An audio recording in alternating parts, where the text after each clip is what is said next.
Sinabi sa'yo? Umamin nung bandang huli na sabi niya kung magkakasala ba ako sa'yo, matatanggap mo pa ako ulit. Siyempre para sa akin masakit. Tinanong niya yung kung sakali o nagkasala na siya.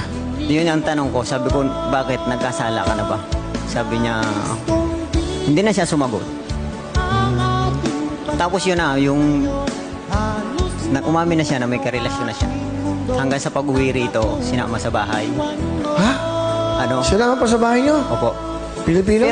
Opo. Pero nagpaalam po siya sa akin na baka pwedeng isama ko dyan. Kasi nga, hihiramin daw yung bunso namin. Pumayag po ako. Pumayag ka? Para sa mga bata, gusto nila makita eh. Gusto nila makita yung anak ko. Masakit. Kasi nakakapanghinayang. Almost 16 years po kaming nagsama. Nang dahil dun sa pangarap namin.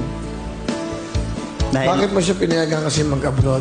Na dapat ikaw na lang ang umalis para yung mga anak mo may kalinga na isang ina. Ayaw na bunso. Ano nararamdaman mo nun? Masakit. Kasi siyempre nakakapanghinayang.